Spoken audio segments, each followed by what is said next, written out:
Welcome to the Hard to Be Humble podcast.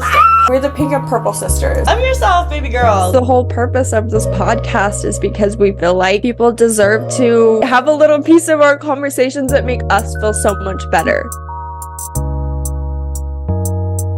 What's up, everybody? Welcome back to another episode of Hard to Be Humble. We have been reunited after being apart for 6 months, and which is crazy that it's been that long because it really doesn't feel. It feels like nothing's I just saw changed. you. Feels like nothing's changed. It doesn't help that we talk every single day on the phone, so we are pretty active in each other's lives, even though we live 1,000 miles apart. So I do love that. Yeah. But it's been so nice. I am in Idaho. Got to see a little bit of the leaves changing colors. Got to get a little bit of the cold weather. But I am very excited to be back in 100-degree weather tomorrow. Sorry to say it. I am excited. Oh, I would be too, though. I went to ride a four-wheeler to a yoga spot this morning, and it was 47 degrees outside, and all I kept thinking was like, I hate this. I hate this. I hate this. I was literally telling you before you came up here, I was like, dude, it's cold up here right now, and it's September. It's cold. It's cold. Yeah. It's cold. I'm not used to that. So I am excited to return back to warmer weather. I am not excited to be leaving my family. It has been very fun. I love my family. They make my life complete, my heart whole. I love too that we can be apart for so long, and it really does feel like nothing's changed. Yeah. So but it's really fun to be recording a podcast episode in person. I love that. Yeah. So much fun. Cheyenne has been putting so much heart and soul into her house. I wish that lighting was better because her kitchen is adorable. I should just give you a full tour. Her kitchen, we're in the living room right now. Everything just so adorable. She's, like I said, put her heart and soul into it. So much fun. So thank Cheyenne for letting us use your house for our little studio for the day. I'm so happy to have you here. It's been so fun. It has been fun. I'm sad it's coming to an end. I know. She's going to drop me off at the airport tonight, and I'm going to cry. Yeah, I always cry every time. I'm either going somewhere or dropping someone off. I'll be crying. It doesn't matter. Yeah, I cry. I'm a crier. We've discussed this. But any exciting updates you want to give on your life before we get into the podcast? I mean, we've had a really busy summer. I feel like both of us have just been, it's been a crazy couple of months. We've been doing, I think, basically what I said last time, kind of just camping and doing as much stuff outside as we can before it's cold again and we can't do anything. Yeah, but I am kind of excited for that turning inwards and relaxing and reflecting, and that is kind of what winter is all about. Summer is all about going, traveling, seeing people all the time, just getting out of the house, and then winter is when you like tune in and reflect and relax. And exactly. Yeah. So nothing really exciting with me other than work and seeing my family. I do have a trip to Costa Rica planned in December, which is kind of what's keeping me going at the moment. I'm like, work hard, play hard. So that will be fun. That's it for me. Yeah. When you become an adult, I feel like there's just like really not much that. Yeah, it's when when you run into someone you haven't seen in years, and they're like, "Hey, how are you?" And you're like, "Still working, still working my life away." What are you doing this summer? Probably working. Maybe work. Maybe a little bit more work. Yeah. I might get a day off of work. And if I do, then I'll probably sleep and get caught up on all my chores because I'm so tired from work. Well, we want to talk about confidence today. You know, we've talked about how our podcasts are similar to like what our phone calls look like. We've just really, I don't know, been trying to touch in with our confidence, and yeah.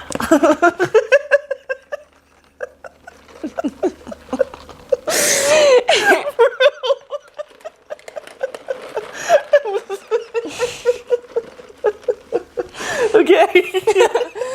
No, but like, I do feel like it is something that comes. That we talk about a lot. Yeah, like almost every time we have a phone call. And I also feel like Sage and I are usually on the same like wavelength when it comes to like emotions and how what we're going through and what our experiences are looking like. It's like even our periods are pretty synced up. Like even though we live so far away, it's like, dude, I'm really sad today, and we're like, yeah, it's because we're in our luteal phase. Dude, I hate the luteal phase so much. It's like the most depressing week of my life. And then like the week after that, I'm like unstoppable. I'm a goddess. I'm unstoppable. honest. Yeah, I like walking around, I'm like, who is she? I was just crying last week because I hated myself. Because I thought I was so ugly. Yeah, no, it's tough being a girl and having those being a cycles. girl. But one thing we do when we're kind of going through those phases is remembering to check in with each other and like kind of remind each other like, hey, like this is temporary. Take a couple days, it's temporary. But we have been talking a lot about confidence. Yes. And I feel like we've both been kind of working on that slowly. And so one thing we'll do is kind of recommend things to each other. Podcasts is one thing I like to do is listen to YouTube videos, which you like to do too. And so I feel like we'll be like, this is a good video, you should listen to this. Like, we've talked about Wizard Liz before. We love her for confidence. There's Alexis, but it's AWW Lexis. She's really great, talks a lot about femininity. When we do talk to each other, sometimes we'll like give each other ideas like, hey, let's try this. And then the next week we're like, oh my gosh. So lately I've been walking around with better posture, and I've noticed that as I've walked around with better posture that I feel more confident, and because I feel more confident that I'm happier and I'm going out of my way to talk to people and I'm having conversations that I wouldn't have had because I'm just feeling better about myself that day. So that's kind of fun that we have that to bounce ideas back and forth with each other too. One of our tips that we always suggest is posture, which it's so hard. And getting into my yoga teacher mode, I learned that you're supposed to act as if a string is pulling up from your chest. I think a lot of times when we think about posture, we try to like shove our shoulders back. The chair. We try to like shove our shoulders back, and that just doesn't look natural. It's more like imagining a string is pulling up from your heart, and it kind of just tilts a little bit and your heart opens a little bit more. And then because of that, your shoulders go a little bit more backwards.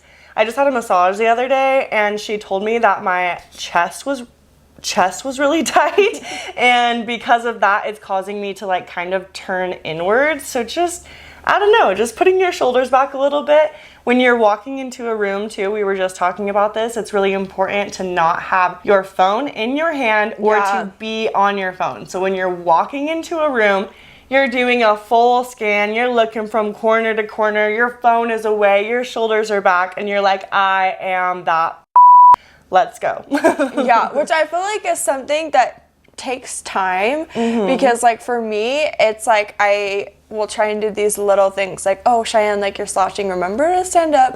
Or like I try, and this has been like a recent thing. I think it was the Wizard Liz that said, never walk into a room on your phone or with your phone in your hand. I don't want to be looking like uncomfortable, and I feel like our phones do that to us. They're like an automatic thing that we go to, like when I'm in Walmart and I'm like, oh my gosh, I don't want to see anybody, I'm just gonna like hurry and pretend I'm texting my mom. I'll pretend that I'm doing something on my phone. I'm not actually but like doing that's anything. So dumb. Like so one thing I've been really trying to is like I used to always walk into work on my phone because like I would be like texting people, like whatever, walking in because like I don't know, and I've been just trying to put my phone away. I'll put it like in my purse so I can't even be close to it. It just feels so much better. It feels like I'm more aware of what's going on. It feels like I'm noticing my surroundings a little bit better because our phones really are our biggest distraction from ourselves and our surroundings. And so Cheyenne said earlier too, she's like, you never look at a girl and you're like, oh, she looks so cute over there on her phone. Like, no, it's cute when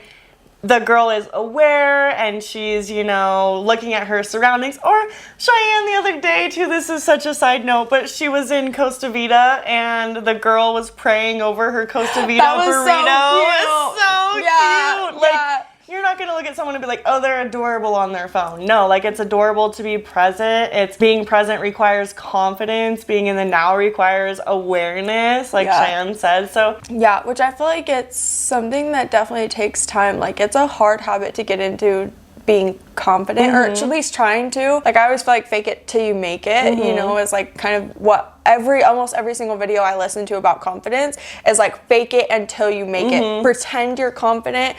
Like when people ask if you're confident, you're like, yeah, I'm confident, when really you're not, and maybe you go home and cry, but like like you at least have to pretend and you at least have to fake it until it feels like. So I feel like getting in that habit, because I feel like we are not confident people. Like some people are just born. To us. Yeah, our baby brother is just confident. Just has all the confidence in the world. No, I was telling Sage, my boss is kind of that way. He is just like not fazed by things at all. Like if people say comments to him, if people like correct him, if people like, he is so nonchalant about it. And I want to be more like that, where I'm so easily affected by the things around me. Like if someone's like, oh my gosh, your zipper's undone, I'm like, oh my gosh, like how long has it been like and then you think about it for days afterwards. But like there are some people that are like, oh, thanks for telling me. Yeah, and whatever. like that's just it. Brush it off. And I feel like that's hard to learn. Like it's been but doing those little things and trying to incorporate it into your life definitely makes me feel better when I do those, even if it's little things, like not be on my phone, I feel better. Right. Well, and she said earlier about not being on your phone and then you're more aware to your surroundings. I think awareness actually has a lot to do with confidence, because you first of all realize that nobody is actually paying attention to you. Like this attention is not on you. You also just have the time and the energy to like soak in what is actually happening around you, which will make you feel more comfortable in your environment. And I sometimes lose my train of thought. I feel like that was going somewhere. That's okay. It was. If it comes back, you can. One thing I always try to remember is, I honestly think it was Mom that told me this one time when I was like in elementary school or junior high or something, and I was really worried about like wearing the same pants after I'd just worn them like last week or something. And Mom was like, well, do you remember what so-and-so wore last week? And I was like, oh. I was like, actually, I don't. I have no idea what they wore on Monday or whatever.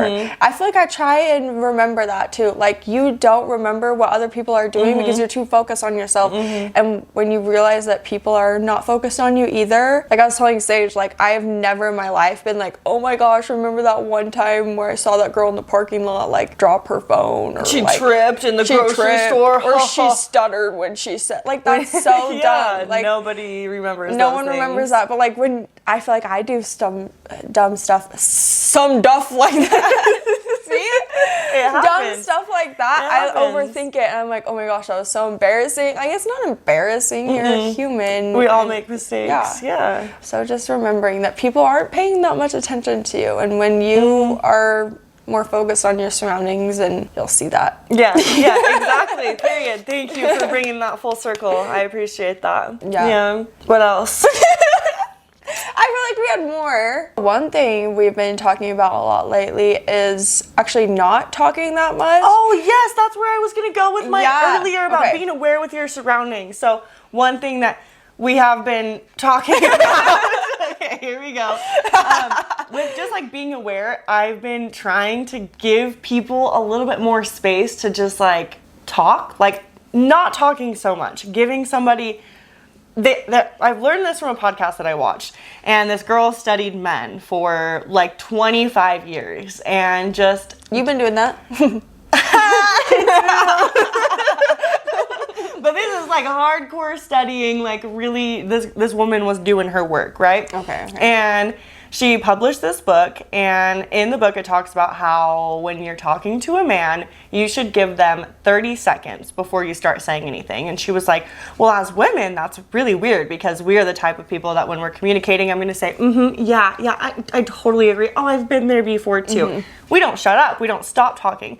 But when you're talking to a man, you just listen. You just listen and wait for them to finish talking. And if you think they're done talking, give them 30 more seconds. And it might feel uncomfortable. You just say 1, 2, 3. 99% of the time, they're going to keep talking. And a lot of times when they end whatever rant they're going on, they're going to say, and that's just all I have to say about that. Or I don't have anything else more to say about that. Or I'm done talking now. I feel like, whatever. But giving them those 30 seconds. But as women, that's just so unusual, because we're not, to me, I'm like 30 seconds of awkward silence. That's so uncomfortable. But they don't feel that same way. So in conversations, I've just been doing that same thing. Like also giving myself those 30 seconds to process my response, because sometimes I think being quick-witted and funny and coming up with things off the top of my head is like a skill, but sometimes it leads me to saying things that I regret or that I wish I wouldn't have said or that was so unnecessary. So just calming down, just like chilling out, just realizing that I say that with so much passion. I'm like, I'm tweaking from my coffee. I need to calm down. Calm down a little bit. That's just not in our nature. It is not in our nature. And then you get us caffeine too, and it's just got one of those weird itches in your ear. I hate that. You're like, hold on. That is the worst. Or when you like randomly turn your neck and it feels like you're gonna go paralyzed, and you're like, and you're like where's this like the random boob pain, and you're like, and you're like, I'm gonna die, and you're like, all right, I'm good. Never mind, it's gone. Or heart pain. Anyways. Yeah. Back to that. So, just giving people the space to just be themselves, and then in return you're also protecting your own energy and your own well-being and mental health. Like, just take time to observe, and you're just gonna, I don't know, feel more comfortable, more aware of your surroundings, more in control, and your energy is gonna be more protected. Yeah, I love that you brought that up, because that is one thing I notice about my boss. When people ask him questions or talk to him, he'll be quiet for a second and he'll like take a second to think about what he's gonna say, which is so smart, because when I do that, I respond so much differently than when I just hurry and I'm like blah, blah, blah, blah, blah, which is normally what I do. I word vomit like after everything. But I feel like when you take time, even if it's like a deeper question, like if you take 30 seconds to think about how you want to respond or what words you want to say, I feel like not only do you have a better conversation, but because you're also like thinking about, okay, why did they ask me that? What are they asking? You know, what were their intentions behind that? What are they needing here? And then you can use that 30 seconds to also observe them and just, you'll get a better feel for the energy. And absolutely. Yeah, it's kind of fun. I think that's a good one. Even just listening in general, I've been trying to, I have a tendency of relating to people by telling them a story after they told me a story, which like really is like I don't mind when people do that to me. In fact, I like it, because I'm like, yes, tell me like how you relate to me. But I also feel like sometimes people just need to talk and I just need to listen, and I don't need to like always have something to say, which I also feel like helps with along the lines of confidence, is just being more aware of your surroundings and the conversations that you're having with people, because then you can be like, okay, like I remember everything they said because I didn't cut them off every 30 seconds, which is what I do. And I'm working on it. It takes time for sure. Like I like to think that I can just be better the next day, but like it takes having conversations with people and practice. And I think the first thing to recognize though is that you are aware, and that's really awesome. Like I feel like that question where they say, well, if you're worried about being a bad person, then you're not a bad person, because bad people don't worry about being bad people. They're just bad. So the fact that you're like, okay, I want to be a better listener, I want to be more confident, I want to be a better friend. Applause. I applaud you. Get it, queen. Get it, queen. I feel like we need to do self-aware queen. We need to do one of those clips where it like zooms in on us. Get it, girl. Get it, girl. Anyways. I have a hard time with that because, like I said, with feeling the need to be quick-witted and respond fast and know exactly what to say, I feel like that's what like a smart person does. With friends like coming to me, and I think they're coming to me for advice and they're telling me something that they're going through. And then I start giving them my advice or what I think I would want to hear in the moment. And then I realize, oh, they just needed someone to talk to. They didn't need my advice in that scenario. They were literally just coming to me to get that off of their chest, and I just needed to listen rather than say, well, here is what I would do. For example, one of my friends was fighting with her baby daddy, and I was like, girl, you deserve so much better. You should leave him. Let's pack your bags right now. You want to come live with me? House. Yeah. And then the next day she's like, we started counseling, and I'm like, good for you, girl. Yeah, like you almost just needed to be I'm very happy for them. I want them to stay together as a family, but I should have just shut my mouth. I shouldn't have jumped in and started, because then she's gonna think that I'm like not supportive of her family being I totally am, but in my mind I have some hard feelings against men, so I'm like, leave. You don't need him. You're gonna be so much happier with him out of your life, I promise. But like, I should have just shut my mouth and just let her do. Just let her talk, because that is not what she was looking for. And then actually like 10 minutes later, another friend comes in and she starts giving advice, and I was like, she just blew me out of the water. That was some good advice. She was just so soft and patient, and like touched her and looked her in the eyes like, it's okay, you're going to figure this out. And me, I was getting passionate and heated, and yeah.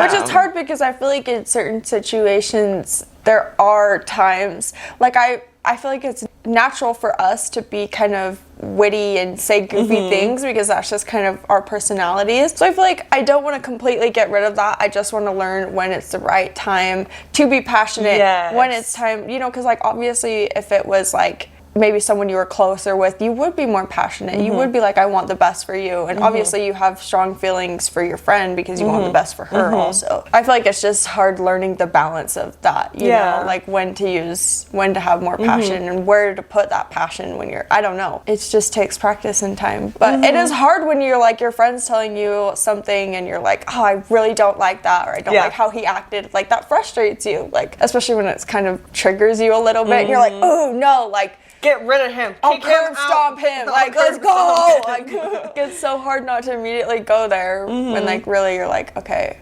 fine, I'll just listen. But I love that you said that you don't want to get rid of the quick-witted part of you when you're looking into how to be more confident or how to talk to people better or have more social skills. It's not about changing who you are. You should keep the things that are true to you. You should still keep those, but just, learning how to, I don't know, I think it all kind of comes down to self-love a little bit too. Like, I want to learn how to put my shoulders back and walk better for the sake of my body in 50 years so that I don't have bad posture and that I don't have stored emotions in my shoulders that I never dealt with. I want to learn how to communicate with people better so that I don't spend 3 days after leaving a conversation thinking, why did I say that? Why did I say that? Why did I say that? It's all out of self-love. It's all because I do love myself and want the best for myself. And also in return, I want the best for everybody around me. And when you can show up as the best version of yourself, then you're impacting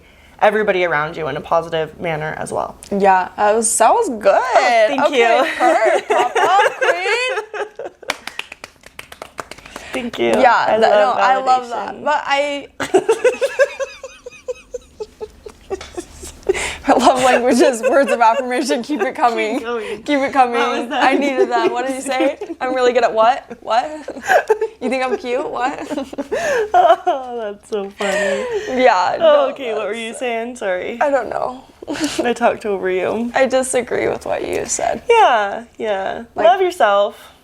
Yeah. Always. I like how you said it, like, affects the people around you positively too. Because it does. And like becoming a better version of yourself. I feel like we're good at that because we feed off each other's energy so much that it's like, oh my gosh, like you're doing stuff to be better. Like me too, I want to do that. Like here's what we can do. I don't know. Which is like good, and also all of your relationships, like. But it can be such a hard thing too, because when you are trying to better yourself, you really can never plateau. You always have room to grow. You always have room to get better. But that doesn't mean that you shouldn't appreciate where you are right now. Yeah. And like I said, with the fact you're even interested in how to be confident, how to be better, how to be a better listener, a better person, that already shows right there that you've got a good heart, that you've got drive, that you've got passion, that your drive to be better is there. So don't be too hard on yourself for not necessarily being good enough, quotations, because that's not really a thing. We've always got room to grow and improve, but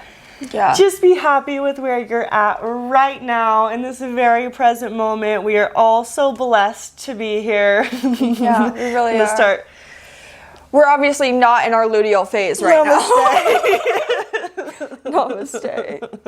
It's kind of funny that you didn't even know you just went for it. You just copied. That's what little sisters do. Carbon copy. That's what literally. Are we in our luteal phase? I'm not. Well, I don't know. I don't even know all the phases. I only know luteal because it's the one that sucks the most. Right? Yeah. What's the other ones? All I can think of is menopause, and that's not a part of it. That's not really a phase. No. That we're gonna go through. No. But I don't know. Is there any other advice or tips you would like to give for being more confident? I feel like those are some pretty key points. Those are like the main things It's just hard because like also a little tough for me to speak on because like I'm not confident and I'm trying to be, but like I have my good and my bad days. Like some days I feel, like I said, especially as a woman, because our cycles are constantly changing. It's just hard because I feel like I can have really, really good days depending on where I'm at in my cycle, and then I can have really, really bad days depending on where I like forget all of that that I know, you know? And so it's just hard to remember that even on your bad days. And also it's okay to have bad days. Like Sage and I will always tell each other, like, if you need to cry and not do anything today, get it out. That's good too, because you can't be confident and be your best version of yourself if you're not allowing yourself to feel, and have those bad days. Yeah, totally agree. Yeah, it's something that I'm working on and I'm working towards eventually, but for now it feels good to be able to talk about it and like try and give the best advice when it's something I'm going through too. So. Yeah, exactly. Love that. Yeah. Period. Second, all of that. Thank you, everybody, for tuning in to this episode. We are so proud of you for looking to just be the best version of yourself or a better version of yourself. Know that we love you, and we think you're a bad just the way you are. Yes. As always, you always are a bad. Don't forget it. Don't forget, but stay humble, baby. Stay humble. Stay humble. Bye.